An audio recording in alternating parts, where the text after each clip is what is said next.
అందరికీ నమస్కారం. Welcome to our channel. Pawan Kalyan గారి ఒకప్పటి సహధర్మచారిణి, మాజీ సతీమణి రేణు దేశాయ్ గారు ప్రెస్ క్లబ్ ఆఫ్ హైదరాబాద్లో ఒక ప్రెస్ మీట్ పెట్టారండి. అంటే వీధి కుక్కల్ని ఎందుకు చంపుతున్నారు అని ఒక ప్రెస్ మీట్ పెట్టారు. ఇక్కడ టాపిక్ వీధి కుక్కల్ని చంపడం కరెక్టా కాదా అన్న దానిపైన డిస్కషన్ కాదండి, అది వేరే డిస్కషన్ ఉంది. ఒక్కసారి ఆవిడ ఏం మాట్లాడుతున్నారో వినండి. ఎంతమంది మనుషులు, మెన్, ఆల్ ఆఫ్ ఇక్కడ మెన్ ఎక్కువ ఉన్నారు, మగాలు ఎక్కువ ఉన్నారు. మగాలు రేప్ చేస్తారా లేదా? మగాలు మర్డర్ చేస్తారా లేదా? సో మీరు అందరూ మర్డరర్రా?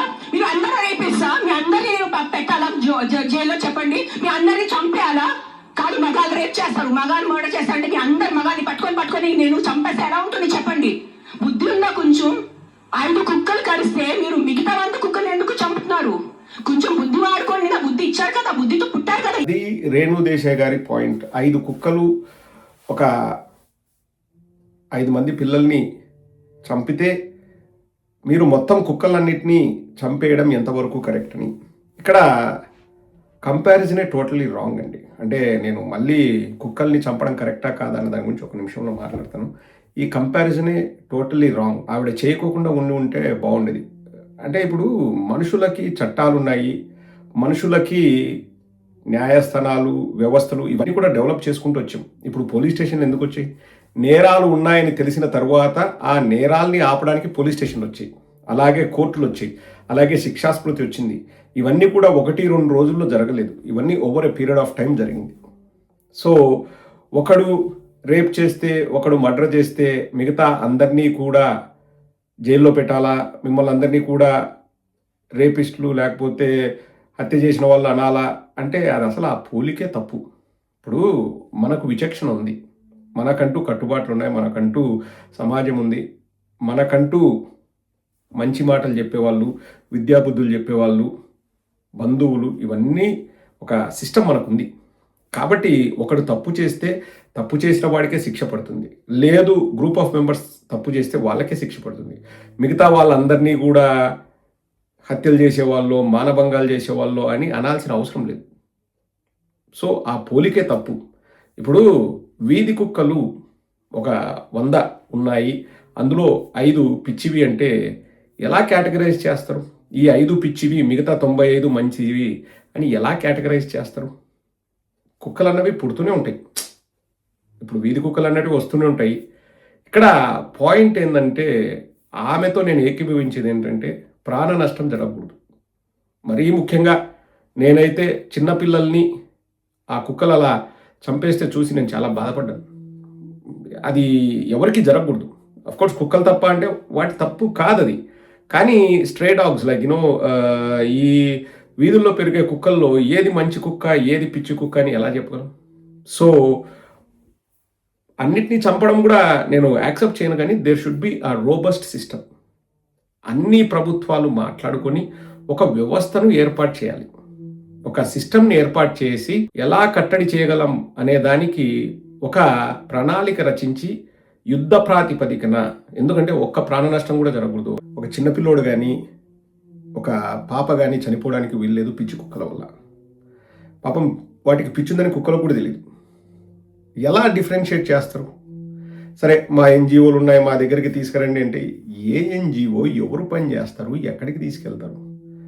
ఐ మీన్ ఈ ఎన్జిఓస్, ఈ మాటలు ఇవన్నీ కూడా అండి, I'm sorry to say this, ఒక సిటీ లెవెల్ వరకు, ఒక హైఫై సొసైటీనో లేకపోతే అక్కడ ఉన్న వాళ్ళకు అవి వర్కౌట్ అవుతాయి. ప్రతి పల్లెలో, ప్రతి మండలంలో లేకపోతే ప్రతి పట్టణంలో ఈ ఎన్జిఓలు ఇవన్నీ ఉండవు. కానీ మీరు చూస్తే చిన్నపిల్లల మరణాలన్నవి చిన్న చిన్న వాడల్లో, గల్లీల్లోనే జరిగాయి. అంటే కుక్క కాట్ల వల్ల చనిపోయిన వారు, ఆ పిల్లలంతా కూడా చిన్న చిన్న సొసైటీలో ఉండేవాళ్ళే. చాలామందికి ఎవరిని కాంటాక్ట్ చేయాలో కూడా తెలియదు ఇప్పుడు. And also I don't think so every individual has an idea. అంటే ఒక డిఫరెన్షియేట్ చేయడానికి ఇది మంచి కుక్క, ఇది పిచ్చి కుక్క అని డిఫరెంట్ చేసేంత కెపాసిటీ వాళ్ళకు ఉండదు. ఈరోజు బాగున్న కుక్క రేపు పొద్దున ఆల్ ఆఫ్ ఎ సడన్ అది పిచ్చి కుక్క కావచ్చు. ఎందుకంటే పుడతానే ఏవి పిచ్చి కుక్కలు కాదు. వాటికి ఏవైనా జబ్బు చేసో, వాటికి జబ్బు చేసినా ఎవరండి తీసుకెళ్ళి నయం చేస్తారు? కన్సిడరింగ్ ఆల్ దీస్ థింగ్స్ ఒక రోబస్ట్ సిస్టమ్ అనేది ఏర్పాటు చేయాలి కానీ వచ్చేసి ఆ కంపారిజన్ నాకు నచ్చలేదండి. ఇంకొక మాట కూడా అన్నారు, హీరో హోండా పైన వెళ్తూ యాక్సిడెంట్ అయితే హీరో హోండాల ప్రొడక్షన్ ఆపేస్తారంటే, యాక్సిడెంట్ అయితే హీరో హోండా తప్పు కాదు, యాక్సిడెంట్ అయితే నడిపేవాడు తప్పు. అంటే వాడిది డైరెక్ట్గా తప్పు లేకపోయినా ఇంకొకటి వచ్చి గుద్దడమో లేకపోతే వాట్ ఎవర్ ఇట్ ఈస్, అది హ్యూమన్ ఎర్రర్ అంతే తప్ప హీరో హోండా అదేం చేయలేదు. కోర్స్ కొన్నిసార్లు కార్లు ఇంజన్ ఫెయిల్ అయ్యి యాక్సిడెంట్లు అయినా ఉన్నాయి, లేకపోతే టైర్లు పంక్చర్ అయ్యి యాక్సిడెంట్ అయ్యి వాట్ ఎవర్ ఇట్ ఈస్. కానీ అవన్నీ కూడా హ్యూమన్స్ నివారించవచ్చు. మనుషులే వాటిని తయారు చేశారు, మనుషులే కంట్రోల్ చేయగలం. కానీ కుక్కలు అలా కాదు కదా, కుక్కలను మనుషులు తయారు చేయలేదు. కుక్కల్ని కంట్రోల్ చేయడం ఇంపాసిబుల్. మరీ ముఖ్యంగా చిన్నపిల్లల్ని అలా కొరికి చంపుతుంటే యాజ్ ఎ సొసైటీ మనం కళ్ళు మూసుకొని అయితే ఉండలేమండి. We have to do something. Okay, అన్నిటిని వరుసపెట్టి చంపేయడం పద్ధతి అంటే కాకపోవచ్చు, like you know I'm against it, వరుసపెట్టి కానీ ప్రభుత్వాలు అన్నవి ఒక సిస్టమ్ని ఏర్పాటు చేయాలి. ఒక యుద్ధ ప్రాతిపదికన వీటిని అర్జెంట్ మ్యాటర్స్ కింద కన్సిడర్ చేసి ఒక కమిటీనో ఏదో ఒకటి వేసి, లేకపోతే నిపుణుల్ని పిలిచి అండ్ ఎలా మనం కంట్రోల్ చేస్తామన్న దానిపైన దృష్టి పెట్టాలి. కాల్చి చంపేయడం ఒకటే కరెక్ట్ కాదు. కోర్స్ ఏ ప్రాణమైనా ప్రాణ నష్టం జరిగితే యానిమల్ లవర్స్ ఉంటారు, వాళ్ళకు కూడా బాధేస్తుంది. కానీ ఈ పోలిక అన్నది తప్పు. ఆవిడను ఎవరో ప్రశ్న అడిగితే ఆవిడ ఎమోషనల్గా అవుట్బర్స్ట్ అయ్యి అతన్ని ఏదో అనిందంట. సో అప్పటి నుంచి ఆమెను ఎలా తిడుతున్నారో ఒకసారి చూడండి. ఆమె డైరెక్ట్గా చెప్తుంది, ఎలా తిడుతున్నారో ఒకసారి వినండి. I just came from the dog press conference. First, let me clarify one thing. I'm not joining politics. So stop spreading the rumor. నేను ఏం politics join అవుతున్నాను, నాకు అసలు ఇష్టం లేదు politics join అవటం. I'm happy with my NGO work. I'm happy with whatever social service I do in my personal time. So నేను politics join అవ్వట్లేదు. Second, I did not scream at a media person. వాళ్ళు తప్పు thumbnails రాస్తున్నారు. There was some 55-year-old guy who walked into the press conference and started shouting at me. And he's coming on the stage to literally almost to hit me or something like that. And then the security and the other volunteers got hold of him. That's why I got so angry with him. I'm not shouting at press. I have utmost respect for the press. I will never shout at press. So stop spreading false rumors. This is one thing. The third thing now is, first, not joining politics. Second, I did not shout at press. Thirdly, all of you, నేను ఇప్పుడు ఇంటి దారిలో కొన్ని comment చూశాను, నా personal life మీద comment చేయడం మీకు ఎంతమందికి మంచిగా ఉంటుంది. That's why Pawan Kalyan left her, ఇప్పుడు అర్థమైంది తను తిక్క ఉంది, ఇది ఉంది, అది ఉంది. నేను ఎవరి కోసం పోరాడుతున్నాను? నాకు ఏదైనా డబ్బు వస్తుందో కుక్కల కోసం పోరాడితే? నేను కుక్కల కోసం కూడా పోరాడలేదు. I'm not fighting for dogs, I'm fighting for human life. నేను మనుషుల ప్రాణాల కోసం పోరాడితే మీరు నాకు ఎంత నీచ్ కామెంట్స్ నేను చూశాను. నీ పిల్లలకి కుక్క కరిచి నీ పిల్లలు చనిపోతే అప్పుడు తెలుస్తుంది. నా బిడ్డ ప్రాణంకి ఎందుకు వస్తున్నారు మీరు? ఎవరి బిడ్డ ప్రాణం పోయింది అది చాలా తప్పు. నేను ఎక్సెప్ట్ చేస్తాను, నేను తల్లి ఉన్నాను. I know it. ఇది చాలా చాలా దారుణం అండి. అంటే ఇక్కడ ఆడవాళ్ళు వాళ్ళ గొంతు వినిపించిన వెంటనే ఇంకా పర్సనల్ లైఫ్కి వెళ్ళి, నాకు తెలిసి జన సైనికులే వాళ్ళే ఇటువంటి కామెంట్లు చేస్తారు. అందుకే పవన్ కళ్యాణ్ నిన్ను వదిలేశాడు, కరెక్టే, నువ్వు ఇటువంటి దాని కాబట్టి పవన్ కళ్యాణ్ విడాకులు ఇచ్చాడని చెప్పి మీ పిల్లలకు జరిగితే ఇలా ఉంటుందా, ఇలాగే రియాక్ట్ అవుతావా, ఇవన్నీ బుల్షిట్ అండి. ఇప్పుడు I appreciate Renu Desai for one thing, అంటే ఆ విషయాన్ని చర్చకు తీసుకొని వచ్చాం. Like it's all good for the society. ఆమె ఏ ఉద్దేశంతో మాట్లాడారు, పాలిటిక్స్లోకి వస్తారా, ఆమె రాడు అని చెప్పేసి ఆమె అంటుంది. అది పెద్ద ఇష్యూ కూడా కాదు. వస్తే రాని పాలిటిక్స్లోకి ఎవరు వెళ్ళాలి ఎవరు వెళ్ళకూడదని మనమే డిసైడ్ చేయడానికి. సరే, ఆమె పాలిటిక్స్లో ఇప్పుడు పవన్ కళ్యాణ్ దేవుడిని రాజకీయాల కోసం వాడుకున్నట్టు ఆమె కుక్కలు ఎందుకు చంపుతారని వాడుకుంటారేమో. ఓకే, ఒక్కొక్కరు ఒక్కొక్క అజెండాతో రావచ్చు, అది పెద్ద విషయం కూడా కాదు. ఆమె రాజకీయాల్లోకి వస్తే ఎవడికి నొప్పి, అది టాపికే కాదులేండి, అది డిస్కషన్ విషయమే కాదు. కానీ పవన్ కళ్యాణ్ అందుకే వదిలేశాడు, నీ పిల్లల్ని కుక్కలు చంపితే నువ్వు ఇట్లే రియాక్ట్ అవుతావు, అవన్నీ అర్థరహితం అండి, బుల్షిట్. ఇటువంటి మాటలు ఎవరు మాట్లాడకూడదు. అటువంటి మాటలకు సమాజంలో తావులేదు. ఆమె ఒక విషయాన్ని చర్చకు పెట్టింది అండ్ కుక్కల్ని చంపొద్దు అని ప్లెయిన్గా చెప్పారు అనుకోండి, అది ఎవరు కూడా దాన్ని పెద్దగా చూపించరు. ఎందుకంటే అందులో మసాలా ఏముంది. ఇప్పుడు ఎవడో ఒక పెద్ద ఆయన వచ్చేసి ఏదో అన్నాడంట, ఆమె రియాక్ట్ అయింది, ఆ వీడియోలో చక్కర్లు కొడుతున్నాయి. అంటే సమాజం అట్లా తయారైంది అంతే. ఇప్పుడు దాంట్లో మసాలా ఉంటే తప్ప అది వైరల్ కాదు. ఇంకా ఈ కొత్త పేర్లు వచ్చినాయి కదా వైరల్ అవుతుంది అని. ఎందుకు వైరల్ అవుతుంది? ఇప్పుడు కుక్కల్ని చంపొద్దండి, దానికి ఒక కమిటీ వేయండి, అది దాన్ని చెప్పారనుకోండి, అది వార్తే కాదు, అది సేలబుల్ వార్త కాదు, అది అమ్ముడు పోయే వార్త కాదు. అదే ఈమె ఎవరైనా కై కై కై అని ఈమె అరిచింది అంటే ఈమె కూడా కంట్రోల్ చేసుకోలేక మీడియాని కాదంట, ఎవరో ఒక అతను వచ్చేసి ఈమెకు వార్నింగ్ ఇచ్చినట్లు ఏదో మీదకి వచ్చి మాట్లాడుతుంటే రేణుదేశాయ్ గారు అరిచారు. సో దట్ ఈస్ సేలబుల్, అది వార్త బాగా సేల్ చేసుకోవచ్చు, అది అమ్ముడు పోతుందని చెప్పేసి దాన్నే రిపీటెడ్గా కొట్టడం వల్ల ఏమవుతుంది? ఇంకా ఈ పవన్ కళ్యాణ్ ఫ్యాన్స్కి వాళ్ళకి ఏం తూర్పు పడమని తెలియదు. పవన్ కళ్యాణ్ గారు అందుకే మీకు విడాకులు ఇచ్చారు, మీ పిల్లలకి ఇట్లా జరిగితే మీరు ఊరుకుంటారా? It's all non sense, it's bullshit. ఇప్పుడు రేణుదేశాయ్ గారు వచ్చేసి పిల్లలు చనిపోకూడదనే చెప్తున్నారు. వాళ్ళు ఎక్కడ కూడా పిల్లల్ని చంపినా కానీ కుక్కల్ని చంపొద్దని ఎక్కడ చెప్పట్లేదు. కానీ మీకు డౌట్ ఉంటే అటువంటి కుక్కల్ని మీరే చంపకుండా ఆర్గనైజేషన్స్కో జిహెచ్ఎంసీ వాళ్ళకో చెప్పండి అంటుంది, which is nice, which is fair enough. ఇంకా దానికి తీసుకెళ్ళి ఆమె పర్సనల్ జీవితంలోకి వెళ్ళి అందుకే పవన్ కళ్యాణ్ నీకు విడాకులు ఇచ్చినాడు, నువ్వు ఇట్లా అరుస్తావు కాబట్టి విడాకులు ఇచ్చినాడు, మీ పిల్లల్ని చంపితే నీకు, అవన్నీ తప్పండి.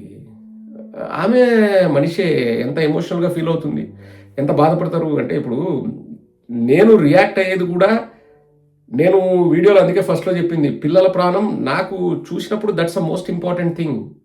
ఎందుకంటే ఇప్పుడు కుక్కకి ఏం సొసైటీ ఉండదు, కుక్కకు అమ్మ నాన్న పిల్లలు బంధువులు బంధుత్వాలు బాంధవ్యాలు అవేం ఉండవు.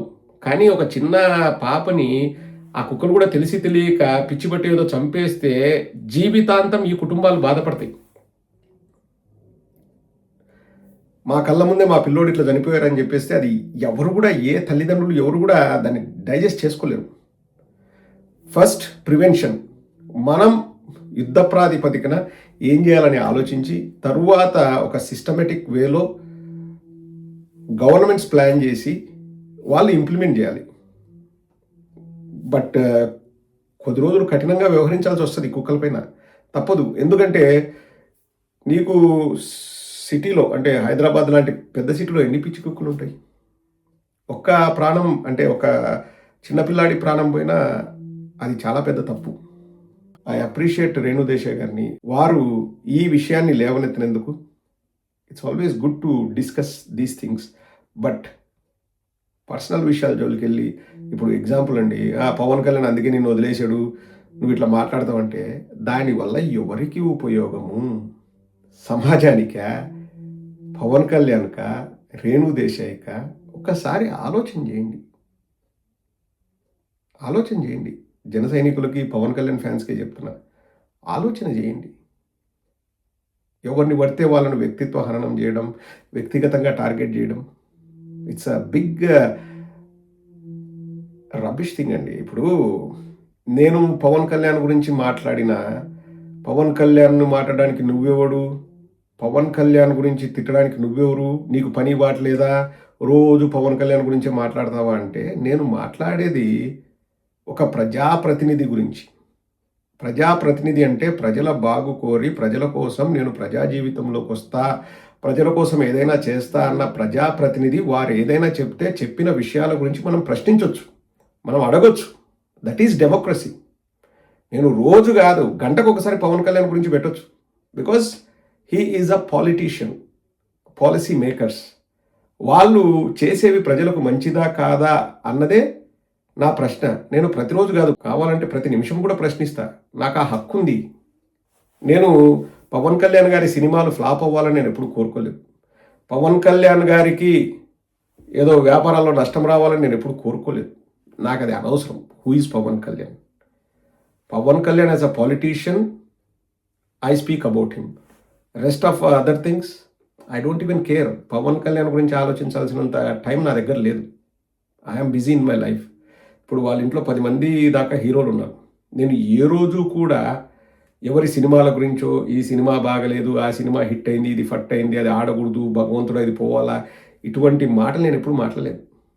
నేను ఏ రోజు కూడా ఎవరి గురించి కూడా నేను అంటే వాళ్ళ అదర్ ఇంట్రెస్ట్ గురించి నేను మాట్లాడలేదు. బట్ నేను పవన్ కళ్యాణ్ గురించి ఎందుకు మాట్లాడుతున్నా, Pawan Kalyan as a politician వాళ్ళు ఏవైనా చెప్పినప్పుడు ఎందుకు చేయలేదు, ఎందుకు ఇలా చెప్తున్నావు, ఎందుకు ప్రజల మైండ్తో ఆడుకుంటున్నావు, బుర్రను ఎందుకు బేజా ఫ్రై చేస్తున్నావు అని చెప్పేసి నేను మాట్లాడతాను. కానీ ఇంత డిఫరెన్షియేషన్ చేసే నాలెడ్జ్ కానీ, ఆ థాట్ ప్రాసెస్ కానీ, ఆ ఇంటలెక్చువల్ ఐడియాస్ కానీ ఈ జనసైనికులకి అన్ఫార్చునేట్లీ లేదండి.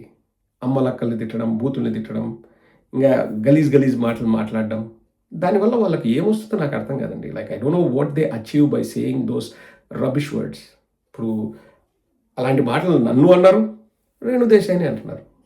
అసలుగా రేణు దేశాయికి అయితే పాపం ఆవిడకి సంబంధం కూడా లేదు. ఇక్కడ టాపిక్ పవన్ కళ్యాణ్ కాదు, టాపిక్ కుక్క. ఇంకా కుక్కకు పవన్ కళ్యాణ్కు లింక్ పెడితే ఇంకా ఏమన్నా అర్థం ఉందండి? ఆలోచించుకోమనాల. పవన్ కళ్యాణ్ అని చెప్పాలి వాళ్ళ ఫ్యాన్స్కి. ఏ రోజు కూడా పవన్ కళ్యాణ్, ఇక్కడ దురదృష్టం ఏంటంటే రేణు దేశాయ్ గారి పైన వాళ్ళ ఫ్యాన్స్ గత 8 ఏళ్ళ 10 ఏళ్ళ అప్పటి నుంచి అటాక్ చేస్తున్నారు. కానీ ఏ రోజు కూడా పవన్ కళ్యాణ్ వచ్చేసి వద్దు ఆవిడ గురించి మాట్లాడొద్దు అని ఏ రోజు కూడా చెప్పలేదు. అదే దురదృష్టం.